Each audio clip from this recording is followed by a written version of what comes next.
Amin.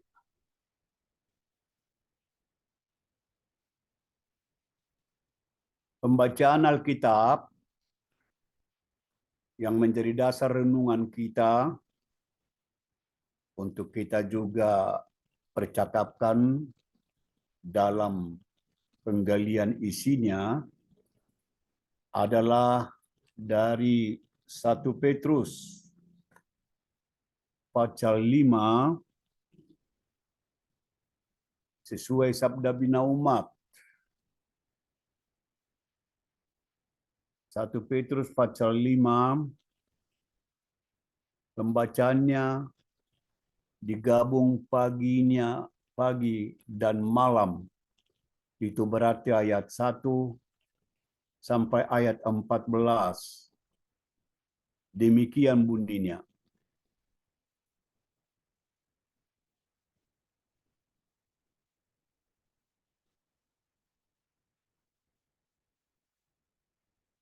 Aku menasihatkan para penatua di antara kamu, aku sebagai teman penatua dan saksi penderitaan Kristus, yang juga akan mendapat bagian dalam kemuliaan yang akan dinyatakan kelak. Gembalakanlah kawanan domba Allah yang ada padamu, jangan dengan paksa tetapi dengan sukarela, sesuai dengan kehendak Allah. Dan jangan karena mau mencari keuntungan, tetapi dengan pengabdian diri. Janganlah kamu berbuat seolah-olah kamu mau memerintah atas mereka yang dipercayakan kepadamu, tetapi hendaklah kamu menjadi teladan bagi kawanan domba itu. Maka kamu, apabila Gembala Agung datang, kamu akan menerima mahkota kemuliaan yang tidak dapat layu. Demikian jugalah kamu, hai orang-orang muda, tunduklah kepada orang yang tua, dan kamu semua rendahkanlah dirimu seorang terhadap yang lain, sebab Allah menentang orang yang congkak, tetapi mengasihani orang yang rendah hati. Karena itu, rendahkanlah dirimu di bawah tangan Tuhan yang kuat, supaya kamu ditinggikannya pada waktunya. Serahkanlah segala kekhawatiranmu kepadanya, sebab Ia yang memelihara kamu. Sadarlah dan berjaga-jagalah lawan musuh iblis. Berjalan keliling sama seperti singa yang mengaum-ngaum dan mencari orang yang dapat ditelannya. Lawanlah dia dengan iman yang teguh, sebab kamu tahu bahwa semua saudaramu di seluruh dunia menanggung penderitaan yang sama. Dan Allah sumber segala kasih karunia yang telah memanggil kamu dalam Kristus kepada kemuliaannya yang kekal, akan melengkapi, meneguhkan, menguatkan, dan mengokohkan kamu sesudah kamu menderita seketika lamanya.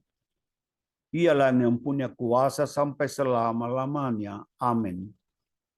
Dengan perantaraan Silvanus, yang kuanggap sebagai seorang saudara yang dapat dipercaya, aku menulis dengan singkat kepada kamu untuk menasihati dan meyakinkan kamu bahwa ini adalah kasih karunia yang benar-benar dari Allah. Berdirilah dengan teguh di dalamnya. Salam kepada kamu sekalian dari kawanmu yang terpilih yang di Babylon, dan juga dari Markus anakku. Berilah salam seorang kepada yang lain dengan cium yang kudus. Damai sejahtera menyertai kamu sekalian yang berada dalam Kristus. Amin. Nah, saudara-saudaraku yang dikasihi oleh Tuhan Yesus Kristus, saya sangat bergembira dapat beribadah bersama dengan warga jemaat kawanan domba Allah yang berdomisili di wilayah pelayanan jemaat GPB Philadelphia Bintaro Jaya, secara khusus di sektor pelayanan 5. Bahwa pembacaan yang kita telah bacakan tadi dari Alkitab adalah diberikan judul di sini oleh Lembaga Alkitab Indonesia, yaitu dikatakan tadi, gembalakanlah kawanan domba Allah. Berbicara tentang penggembalaan atau pastoral atau pembimbingan kepada kawanan domba Allah itu atau warga jemaat, bahwa sesungguhnya di sini dikatakan oleh Petrus bahwa dirinya adalah seorang pelayan, seorang penatua, seorang juga penilik jemaat, atau boleh dikatakan seorang pemimpin.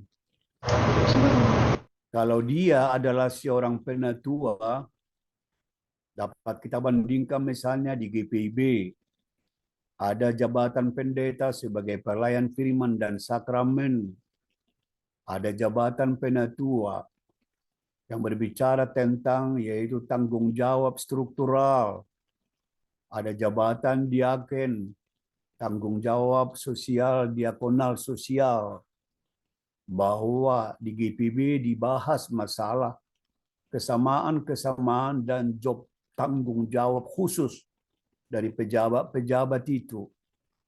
Nah, di dalam perikop pembacaan kita juga dinyatakan tadi bahwa Petrus itu adalah seorang penatua, dan alamat yang dituju dalam surat yang tadi kita bacakan ini juga adalah rekannya penatua, kawan sekerja Allah, dan juga sekaligus mereka yang adalah umat Allah yang berada di bawah supervisi, pembinaan, pembimbingan, pengawasan daripada penatua itu sendiri. Diarahkan oleh Petrus sebagai seorang penatua atau penilik, atau sebagai seorang gembala, hendaknya juga menjalankan tugas panggilan dan tanggung jawabnya untuk membina, mengarahkan, dan juga sekaligus melawat dan merawat kawanan domba itu sendiri. Dikatakan bahwa para penatua, dalam hal ini penilik maupun gembala, bertanggung jawab untuk memelihara orang percaya, mengajar mereka untuk hidup dalam disiplin, baik disiplin ajaran, baik disiplin dalam suatu persekutuan atau organisasi, dan juga sekaligus kepada mereka penatua-penatua itu juga bertugas untuk memberikan makanan firman Allah kepada kawanan domba itu. Kenapa disebutkan makanan firman Allah? Yang kita tahu dalam kesaksian perjanjian baru, itu adalah roti hidup, makanan firman Allah. Jadi boleh dikatakan di sini para pelayan-pelayan, gembala-gembala, penatua-penatua, penilik-penilik dalam jemaat diberikan penugasan untuk memberikan domba-domba itu makan. Saya berikan contoh misalnya, habis Yesus berkhotbah di bukit, dilihat banyak orang, sudah mendekati malam atau hampir malam. Yesus baru memberikan roti hidup, tetapi juga Yesus berkehendak yang mana dia penuh belas kasihan, tidak hanya mengajarkan atau menyampaikan firman Allah yang adalah roti hidup, tapi dia berkata, feed them, berikan mereka makan. Di sini kita melihat integritas individual, kesatuan kata dan perbuatan Yesus. Bukan hanya roti surgawi atau firman Allah yang disampaikan atau yang diberikan, tapi juga roti hidup hari-hari. Ini yang kita pahami tentang hal itu. Untuk bisa memahami hal ini lebih jauh, sedikit kita perlu mengetahui apa yang menjadi tujuannya. Sehingga dibuat atau ditulis surat seperti ini. Tujuannya adalah untuk menasihati semua orang percaya agar mereka dengan tekun mengejar kesalehan sebagai kawanan domba Allah dan pengenalan yang benar akan Kristus Yesus. Jadi mereka beriman kepada Kristus, bukan hanya percaya, tapi juga memiliki atau mempunyai pengetahuan tentang Allah, yaitu Yesus Kristus. Itu yang disebutkan dalam ungkapan bahasa Latin, fides et ratio, iman dan pengetahuan, iman dan ratio. Jadi orang yang percaya kepada Tuhan juga harus memiliki ilmu, harus juga mengetahui siapa yang dipercayai itu. Dan dengan percaya kepada Allah itu, apa yang akan diperolehnya. Dan apa yang menjadi tujuan kepercayaan itu. Itulah sebenarnya yang mau dikatakan di sini. Supaya benar-benar mereka memiliki pengenalan yang benar akan Kristus. Jadi tidak hanya beriman, tetapi juga mempunyai pengenalan, pengetahuan tentang siapa atau kepada siapa mereka percaya. Coba bayangkan saudara-saudara, kalau kita berkata saya percaya kepada Yesus, tapi tidak mengetahui siapakah Yesus itu, dapat saudara membayangkan kira-kira bagaimana? Berarti dalam hal kita beriman atau fides, kita juga harus memiliki pengetahuan tentang Yesus yang kita percayai, fides et ratio. Saya gunakan istilah yang memang sangat sederhana ini, tapi cukup dalam maknanya. Yang kedua juga di sini, bahwa si Petrus mau membeberkan dan menolak tindakan yang berakal busuk dari nabi-nabi guru palsu.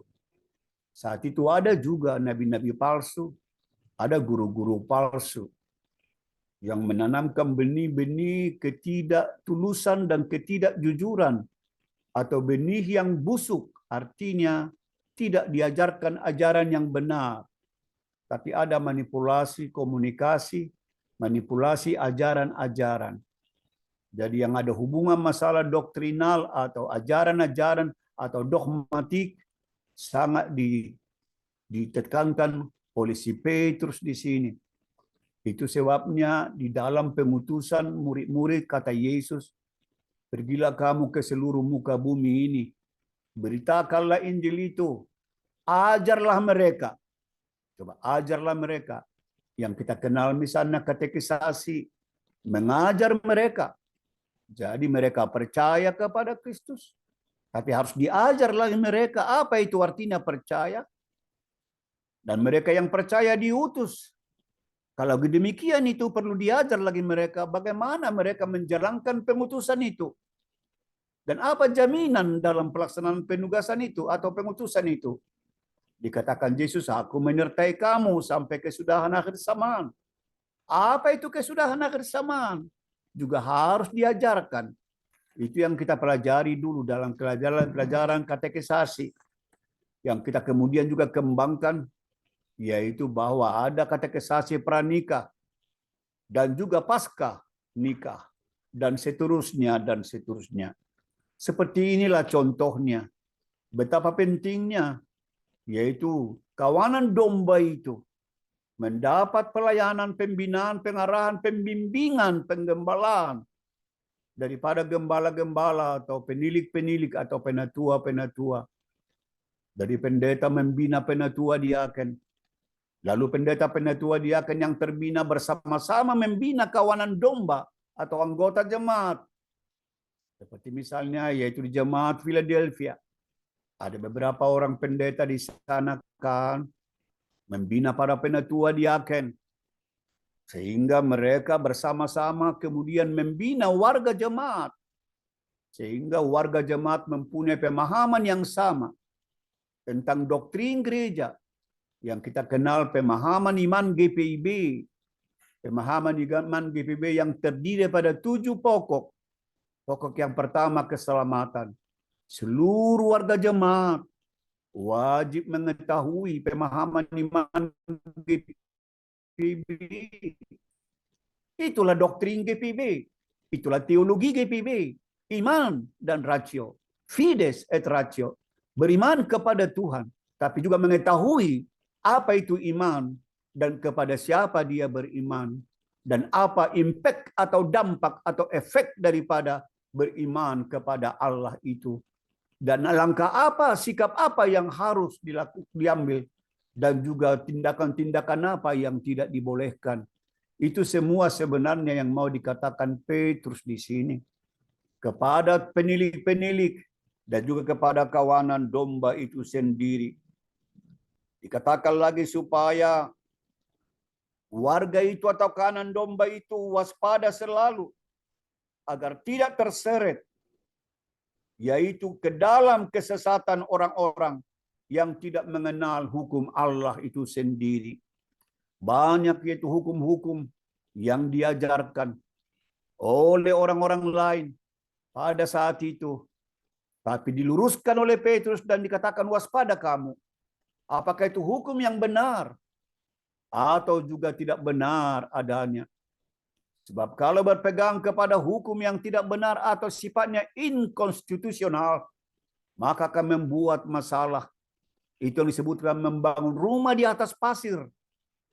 Angin bertiup, hujan turun lebat, maka rumah itu akan juga runtuh, akan roboh karena di atas atau dibangun di atas pasir. Berbeda dengan dibangun rumah di atas yaitu batu karang. Sekalipun angin bertiup dengan kencangnya, tetap kokoh, tetap teguh, dan tidak tergoyahkan. Demikianlah orang yang sungguh-sungguh beriman kepada Tuhan dan juga memiliki pengetahuan tentang Tuhan itu dan memiliki semua apa yang harus dilakukan oleh orang yang beriman kepada Tuhan itu. Lalu kemudian dimaksudkan oleh Petrus di sini supaya mereka bertumbuh di dalam kasih, bertumbuh di dalam iman, bertumbuh di dalam pengharapan sehingga mereka menjadi warga jemaat atau domba-domba yang bisa bertumbuh secara dewasa. Bertumbuh dalam kasih.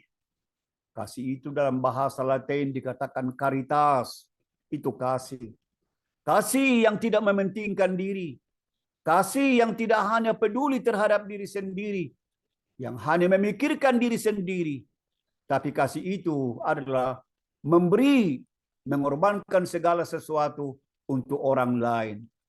Kawanan domba itu harus bertumbuh di situ. Untuk tidak hanya memikirkan diri sendiri. Tapi sebagai kawanan domba Allah, sebagai warga gereja. Juga memikirkan orang lain. Ini yang dibuat oleh Yesus. Dia kosongkan dirinya. Dia juga hampakan dirinya. Dia tinggalkan surga. Tinggal di antara manusia. Agar manusia yang miskin dan melarat. Agar manusia yang hampa dan miskin diperkaya oleh kehadirannya, yaitu kehadiran Yesus Kristus yang sekaligus dengan kasihnya dia menyelamatkan dan membebaskan dan mempersekutukan dengannya. Seperti inilah sebenarnya secara garis besar yang mau dikatakan oleh Petrus kalau kita baca di dalam yaitu 1 Petrus 5 ini. Saudara-saudaraku yang seiman kepada Kristus Yesus.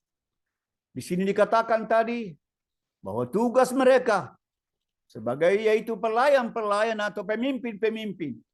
Penilik-penilik untuk memberikan makan domba-domba itu. Dan mengajarkan firman Allah. Ada beberapa di antara warga jemaat yang terpilih menjadi diaken dan penatua. Tentu jabatan itu adalah jabatan pelayanan. Kalau jabatan pelayanan itu berarti mengingatkan kita kepada Matius pasal 22 ayat 26. Bahwa pemimpin itu adalah pemimpin yang melayani.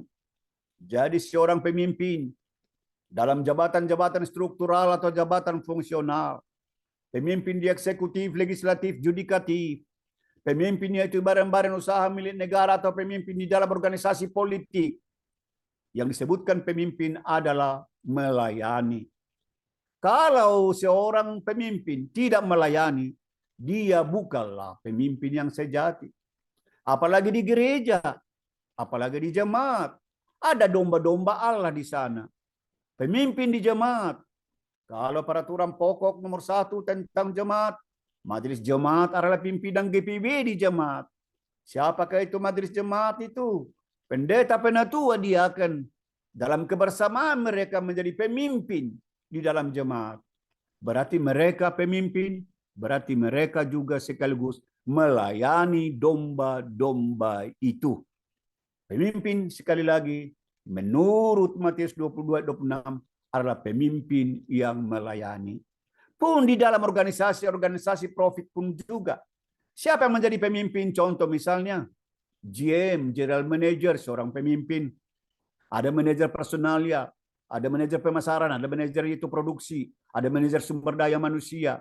Di bawah supervisi daripada General Manager atau GM. Saudara-saudara, sama dalam perusahaan. Ada komisaris-komisaris, ada direksi-direksi, ada direktur-direktur, dan seterusnya. Siapapun mereka itu adalah sebagai pemimpin. Berarti melayani. Itulah yang disebutkan oleh Yesus, aku datang bukan untuk dilayani, tapi untuk melayani. Yesus pemimpin, tapi juga Yesus melayani. Hal itu telah terbukti bagaimana pelayanan Yesus kepada murid-muridnya.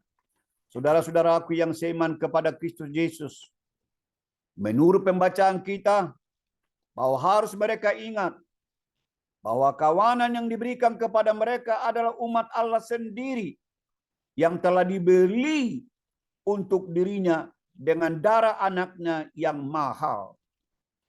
Coba perhatikan baik-baik di sini. Kisah Rasul 20 ayat 28 di sana, atau 1 Korintus 5 ayat 20 di sana. Bahwa umat Allah sendiri telah dibeli untuk dirinya. Jadi Yesus membeli umat Allah untuk dirinya sendiri. Dibeli dengan apa? Dibeli dengan darahnya sendiri. Coba bayangkan. Nah, umat yang dibeli oleh Yesus untuk dirinya memberi penugasan kepada penatua-penatua atau pimpinan-pimpinan atau kepada penilik-penilik, kepada gembala-gembala untuk memelihara domba yang telah dibeli dengan darah Yesus. Nah, di sini coba diperhatikan itu. Sangat agung dan mulia. Bahwa darah Yesus itu dijadikan yaitu alat membeli jiwa-jiwa manusia agar menjadi miliknya sendiri. Jadi gereja itu disebutkan benih darah Kristus Yesus. Demikian Bapak Gereja katakan. Sekali lagi, gereja atau orang percaya atau kawanan domba Allah adalah benih darah Kristus. Yesus membelinya dengan darahnya sendiri. Maka kitalah sebagai gembala-gembala, pelayan-pelayan, memelihara domba-domba yang telah dibeli dengan darah Yesus. Karena itu harus serius, harus sungguh-sungguh. Bukan darah manusia, bukan darah pimpinan gereja. Darah Yesuslah yang digunakan untuk menebus orang itu agar menjadi milik kepunyaannya. Saudara-saudaraku yang seiman, di dalam Kisah Rasul pasal 20 dikatakan Paulus menerangkan bagaimana dia melayani sebagai gembala.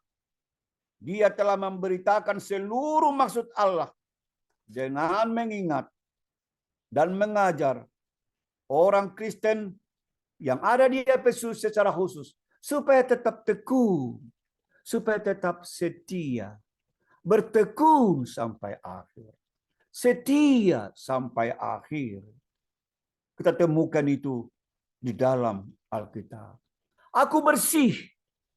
Tidak lagi ada satu pun tugasku yang tidak kukerjakan. Semuanya telah kukerjakan. Aku telah menjalani pertandingan itu dengan baik. Saudara, kita semua sebagai warga jemaat, sebagai kawanan domba, juga sebagai gembala-gembala, sebagai yaitu penilik-penilik, sebagai penatua diakas, sebagai pendeta, semuanya kita sesungguhnya bahwa kita harus mengakhiri pertandingan itu dengan baik, dengan setia, dan sekaligus juga mau dikatakan kepada kita supaya tetap kita berlaku tulus dan jujur, hidup tulus dan jujur, menggembalakan domba-domba itu. Saudara-saudara, itulah yang dilakukan oleh Rasul Paulus. Gembala sejati menurut Petrus di sini harus rajin melindungi dombanya dari musuh-musuhnya. Itulah gembala sejati. Yesus pun gembala yang baik. Dia telah wujudkan, telah nyatakan sebagai gembala yang baik, yang menggembalakan domba-dombanya, menggembalakan orang yang percaya kepadanya. Ada di antara mereka yang lapar diberikan makan. Ada orang yang susah diberikan, yaitu penghiburan. Ada di antara mereka yang berpenyakit kusta dipulihkan. Ada di antara mereka yang kanker rahim, perempuan yang juga meleleh darah juga disembuhkan. Ada di antara mereka yang berduka cita karena saudaranya meninggal, yaitu Lazarus, dihidupkan. Ada orang di antara mereka yang timpang juga ditegakkan kembali. Ada di antara mereka kehabisan air anggur, diberikan juga, yaitu anggur yang paling manis. Ada di antara mereka juga yang berlapar. Kata Yesus, berikan mereka makan. Diberikan mereka makan dengan 5 roti dan 2 ekor ikan, yaitu selisih 12 bakul. Surplus pelayanan Yesus. Demikian juga pelayanan kita. Walaupun mungkin hanya sedikit yang ada pada kita. Pengetahuan kita mungkin hanya terbatas. Ilmu teologi kita mungkin hanya sedikit saja. Pengalaman kita juga mungkin hanya terbatas. Waktu kita juga mungkin hanya bahkan terlalu sempit. Tapi berapa yang ada? Angkatlah itu dan katakan kepada Yesus, inilah yang aku persembahkan. Hanya 5 roti. 2 ekor ikan tidak cukup. Tapi itulah yang ada pada mereka. Hasil usaha mereka diberikan kepada Yesus, gembala yang agung, gembala yang baik. Lalu dipecah-pecahkanlah. Lalu dibagi-bagikanlah. 5.000 orang laki-laki bisa makan kenyang. Belum terhitung perempuan. Belum terhitung anak-anak di situ. Mereka kenyang. Bahkan surplus. Tidak defisit. Demikianlah pelayanan daripada pimpinan-pimpinan gereja. Pelayanan daripada pimpinan dalam keluarga, siapa itu ayah dan ibu atau orang tua. Apakah dia mungkin hanya seorang duda atau seorang janda. Tapi dia sebagai gembala dalam keluarganya. Sebagai penilik dalam keluarga. Sebagai pemimpin dalam keluarga. Untuk membina keluarga. Melayani keluarga. Membimbing keluarga. Mendoakan keluarga. Memberitakan firman Tuhan kepada anak-anak di rumah. Memberitakan firman Tuhan kepada cucu-cucu. Supaya mereka beroleh hidup yang kekal dalam Kristus. Pun sebagai pimpinan, baik di Polri, baik juga mungkin di TNI, baik di badan usaha milik negara, atau di swasta-swasta lain, organisasi politik atau organisasi massa, sebagai pimpinan atau sebagai apapun di antara kita, hendaknya bekerja sebagai pelayan. Karena kita pemimpin, pemimpin yang melayani, yang harus melindungi anggota-anggota kita, mengayomi anggota-anggota kita, membina dan membela keluarga kita, membela jemaat kita, membela bangsa dan negeri kita, membela yaitu warga negara ini, membela yaitu Ibu Pertiwi. Ini adalah tugas kita sebagai pemimpin-pemimpin di organisasi formal atau informal misalnya. Tugas kita memberikan makan mereka. Inilah yang dimaksudkan kepada kita semua. Saudara-saudara harus rajin, yaitu kita melindungi domba-domba kita. Yesus sendiri memberikan nyawanya. Tidak memperhitungkan nyawa sampai dia mati. Hanya untuk kepentingan domba-dombanya. Tak perlu kita mati di salib. Dialah yang menanggung segala sesuatu untuk kita. Hanya dengan percaya kepadanya. Hanya dengan beriman kepadanya. Selamatlah kita. Dan kita beroleh hidup yang kekal. Dan kita yang telah diselamatkan. Memberitakan tentang dia kepada banyak orang. Supaya orang lain juga percaya. menerima firman itu, dan mereka beroleh keselamatan. Harus rajin sebagai orang percaya kepada Kristus Yesus. Rajin berdoa, rajin memuji Tuhan, rajin melayani, rajin bekerja, rajin membaca Alkitab. Inilah dikatakan oleh si Petrus di sini, supaya kamu rajin di dalam memberikan pelayanan sebagai penilik, sebagai pemimpin. Kerajinan itu adalah sangat penting.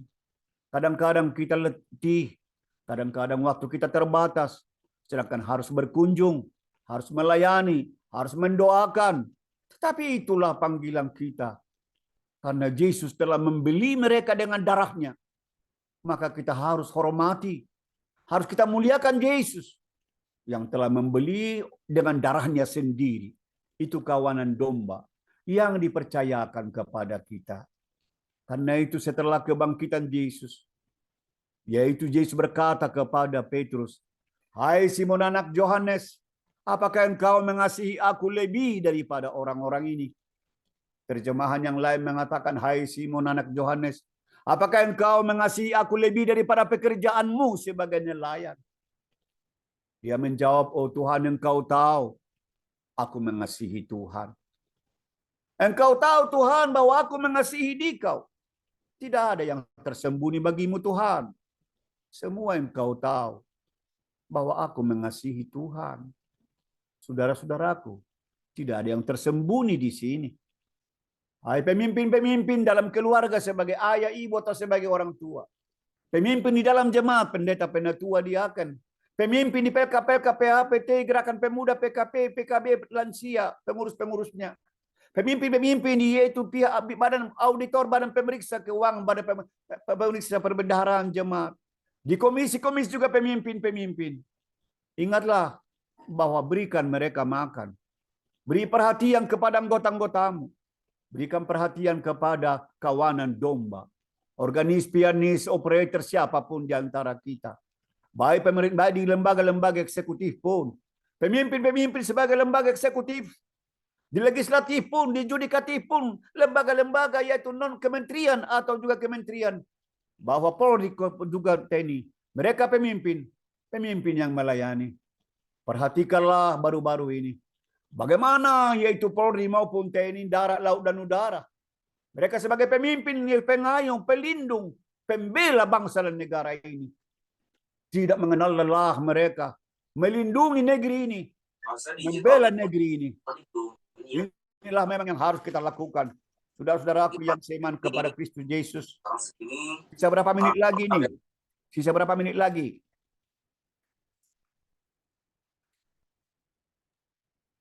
Terus saja, Pak. Masih Saja enak ya. didengar. Oke. Iya. Terus saja, Pak. Oke, kita terus sedikit lagi ya supaya kita nanti ada tanya jawab ya. Demikian juga sekarang, yaitu di dalam kita lihat misalnya di dalam Alkitab, Paulus tahu bahwa di masa depan gereja, iblis akan membangkitkan guru-guru palsu dari dalam gereja dan harus dilawan semua orang-orang yang memutarbalikkan, yaitu pernyataan-pernyataan dasar dari perjanjian baru. Maksudnya begini, di antara warga gereja itu juga ada yang memiliki pemahaman yang baik dan benar tentang ajaran firman Tuhan. Tapi juga bisa terjadi ada di antara mereka yang mungkin terpengaruh oleh ajaran-ajaran yang lain yang bisa menyesatkan. Saya tidak katakan di Philadelphia ada anggota jemaat yang sesat. Tidaklah demikian. Tapi dalam konteks pembacaan Alkitab pada saat ini, diingatkan mereka para penatua-penatua, penilik-penilik, pemimpin-pemimpin, gembala-gembala. Waspadalah kamu bahwa ada upaya-upaya dari gerakan-gerakan tertentu menanamkan benih. Bandingkan contohnya, bukankah yaitu padi yang ditanam, ditaburkan, tetapi yang tumbuh padi dengan lalang. Gandum yang ditanam, tapi kok ada lalang tumbuh. Itulah si iblis yang tidak mengkehendaki semua yang ditanam itu bertumbuh sebagaimana disebutkan tadi sebagai gandum.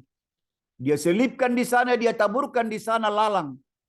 Yang menjadi pertanyaan, kok ditanam gandum. Tapi kok ada lalang di sana. Lalang itu adalah pekerjaan dari si iblis. Pencuri datang untuk mencuri, merampok, membinasakan. Tapi aku datang memberikan hidup yang berkelimpahan, kata Yesus. Siapakah pencuri itu? Siapakah yaitu yang datang membinasakan? Itu si diabolos, si pembohong, si iblis. Mereka ini adalah iblis yang datang mereka menanamkan yaitu lalang di tengah-tengah yaitu kebun, di tengah-tengah sawah, di tengah-tengah ladang yang ditanam tadi gandum. Tapi kok ada di sana yaitu lalang. Diusulkan supaya dicabut lalang itu. Tapi dikatakan yang bijak, jangan dicabut lalang itu. Kalau lalang itu dicabut berarti tercabut gandum. Ada waktunya nanti datang bahwa lalang akan dipisahkan, gandum akan dipisahkan. Lalang akan juga dikumpulkan dan juga akan masuk neraka atau akan dibakar sampai hangus. Lain dengan gandum itu dikumpulkan dalam kerajaan surga. Saudara-saudaraku yang seiman kepada Kristus Yesus, ini sangat jelas dikatakan di dalam pembacaan kitab. Para pemimpin gereja atau gembala-gembala lokal dan juga pengurus-pengurus dalam satu organisasi atau di dalam gereja atau di dalam jemaat harus dipahami di sini bahwa darah semua orang adalah di bawah pengawasan mereka. Kenapa disebutkan? Darah mereka, nyawa mereka, hidup mereka berada di bawah pengawasan. Berapa banyak anggota jemaat di sektor 5 ini? Siapakah yang mendapat kasih karunia Tuhan untuk mengawasi mereka, membina mereka, melayani mereka, membackup mereka? Adalah pendeta-pendeta penatua diaken. Demikian juga pengurus-pengurus PKP adalah juga menggembalakan domba-domba di PKP. Pengurus PA untuk melayani anggota-anggota di PA. Pengurus juga PT melayani anggota-anggota PT. Pengurus yaitu gerakan pemuda menjadi pelayan-pelayan atau gembala-gembala atau penilik di kalangan pemuda. PKP juga pengurus PKP menjadi gembala-gembala bagi anggota PKP. Demikian juga di persekutuan kaum bapa pengurusnya menjadi gembala bagi anggota PKB. PKLU juga pengurusnya menjadi gembala atau juga penilik atau pengayom yang juga membimbing ke anggota-anggota PKLU. Di komisi-komisi juga demikian dan sebagainya. Di jemaat juga demikian. Di bangsa ini, di negeri ini juga. Mereka pengayom-pengayom. Pemerintah kita, lembaga-lembaga eksekutif. Lembaga-lembaga legislatif dan judikatif juga demikian. Kalau kita berbicara misalnya eksekutif, kita tahu tugas apa daripada pemerintah sebagai hamba Allah. Kita berdoa supaya mereka yang menjadi hamba Allah, yang disebutkan pemerintah dalam surat Paulus kepada di Roma, agar mereka betul-betul menjadi hamba, menjadi pemimpin, pemimpin yang melayani sesuai dengan Lukas tadi, bahwa pemimpin itu melayani. Belum tahu pasti siapa yang menjadi pemimpin di republik ini. Siapa yang menjadi presiden, wakil presiden. Sudah ada gambaran sementara. Tapi belum bisa diklaim langsung. Tapi sudah ada gambaran. Siapapun di antara mereka kita tahu. Mereka adalah hamba Allah. Mereka adalah pemimpin. Hendaknya mereka menjadi gembala-gembala. Hendaklah mereka menjadi pelayan-pelayan. Karena pemimpin adalah melayani. Demikian juga kita tahu ada lembaga-lembaga legislatif. Ada pemilihan anggota DPR RI. Ada juga daerah tingkat 1, tingkat 2 dan kota. Mereka juga adalah menjadi pelayan-pelayan. Gembala-gembala. Anggota DPR itulah yang menggembalakan. Yang memimpin, mengawasi. Supaya agar pemerintah dapat menjalankan undang-undang itu. Agar pemerintah juga menjalankan program sesuai dengan program dan anggaran yang telah ditetapkan oleh anggota DPR. Berarti anggota DPR, pengurus DPR, ketua-ketua, pimpinan itu fraksi-fraksi juga adalah gembala-gembala, pemimpin-pemimpin. Karena itu tidak boleh kita sembarangan di sini. Harus secara serius. Karena akan terpilih di lembaga eksekutif legislatif adalah gembala-gembala yang sesungguhnya. Mereka di dalam perjanjian lama, DPR itu sama dengan nabi-nabi. Nabi yang memprediksi, nabi yang bernubuat, nabi yang juga mengantisipasi, nabi yang juga sekaligus meramalkan, yaitu segala kemungkinan-kemungkinan yang akan datang dan menjaga dan mengayomi bahwa dua lembaga strategis ini merupakan satu kesatuan yang tidak dapat dipisahkan, baik lembaga eksekutif pemerintah, presiden, wakil presiden, maupun juga lembaga legislatif DPR, baik yang masuk di Senayan tingkat 1, provinsi tingkat 2 maupun kota, bahwa mereka ini juga harus sehati, sepikir, sejiwa. Harus mereka punya visi dan misi yang sama. Harus satu strategi mereka. Dan juga karena itu harus mereka sekaligus satu. Dan itulah doa Yesus. Supaya mereka menjadi satu adanya. Sebagaimana engkau satu dengan aku, Bapa, demikianlah mereka menjadi satu adanya. Itu tentu berlaku pertama bagi kawanan domba Allah itu sendiri supaya satu adanya. Dan juga sekaligus bisa juga kita kembangkan agar bangsa ini, negeri ini, negara kesatuan Republik Indonesia tetap menjadi satu dan tidak terpecah belah oleh karena ada kepentingan politik tertentu. Itulah tanggung jawab kita. Sekali lagi, dalam konteks kita sekarang berbangsa bernegara, dalam konteks kita berpolitik sekarang ini, pemerintah itu adalah hamba Allah. Mereka itu gembala. Di legislatif pun juga adalah hamba Allah. Adalah juga nabi-nabi. Adalah juga yaitu di dalam perjanjian lama. Ada nabi, itulah imam-imam. Ada nabi, ada imam, ada raja-raja.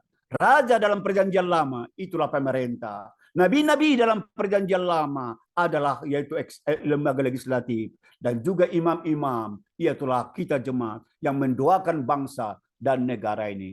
Kiranya Tuhanlah menolong kita dan memberkati kita semua sekarang selama-lamanya. Amin. Mari kita sharing ini kalau perlu. Saya perpendek aja. Ini sudah panjang barangkali. Saya nggak lihat jamnya ini. Makasih Pak Pendeta khotbahnya, firmannya. Iya. Sudah hampir 54 menit seluruh ini. Silakan. Ada mungkin mau di-share begitu sesama kita ini? Ada mau ditanyakan atau saya bertanya tolong dijawab atau sesama kita lah. Kita membagilah. Kawanan domba itu adalah kita sama-sama kita semua. Gembala-gembala itu bukan hanya pendeta, bukan hanya penatua diaken. Ayah dan ibu bisa menjadi gembala, pemimpin dalam keluarganya, menggembalakan anaknya, menggembalakan cucunya, kan begitu kan di situ semua. Supaya juga mereka menghormati sesama anggota keluarga, menghormati sesama anggota gereja, dan juga hidup dalam kerendahan hati. Kita tahu kerendahan hati itu kan di dalam pembacaan tadi, saya tidak usah uraikan. Kerendahan hati itu sama dengan ubi jalar. Ubi jalar itu kan pohonnya tidak ada pohon menjulang ke atas. Ubi jalar dia merayap ubi jalar itu. Demikianlah lambang orang yang rendah hati. Rendah hati itu sama dengan yaitu tentara serdadu atau militer berperang. Kalau tentara itu berperang, dia tidak berdiri tegak lurus. Tentara itu tiarap. Tiarap itulah dalam pengertian rendah hati di dalam Alkitab. Sebab kalau dia berdiri tegak berperang, dia menjadi sasaran empuk dari peluru yang bisa nyasar pun bisa mengenai dia. Jadi rendah hati dapat kita pahami seperti tentara yang berperang. Dia tidak duduk, dia tidak berdiri memanggul senjatanya, tapi dia tiarap sehingga tidak bisa kena peluru, tidak bisa kena sasaran daripada si iblis. Jadilah saudara tiarap seperti ubi jalar atau seperti tentara yang tiarap dalam berperang. Ini tambahan-tambahan aja. Soal disebutkan tadi kekhawatiran di sini kan ada kekhawatiran. Jangan kamu khawatir katanya. Bisa juga ya ibu dan bapak kembangkan. Yaitu surat Paulus kepada jemaat di Filipi. Jangan kamu khawatir katanya. Bisa juga diangkat lagi apa yang dikatakan Yesus. Jangan kamu khawatir tentang apa yang kamu makan dan minum. Burung di udara dipelihara Tuhan, bunga apapun dipelihara Tuhan, apalagi kamu dan seterusnya. Itu bisa nanti mudah Bapak kembangkan di situ. Silakan sharing. Baik, makasih Pak Pendeta. Mungkin ada Bapak Ibu yang mau sharing. Kalau tidak ada, mungkin kita lanjutkan Pak Pendeta untuk doa. Baik. Ya. Kita akan lanjut. Silakan Pak Daniel untuk lagu pujian keduanya. Ya, baik, untuk merespon firman Tuhan yang sudah dibawakan oleh Bapak Pendeta CIT. Saya bernyanyi dari pujian Ku Perlu Kau Tuhan.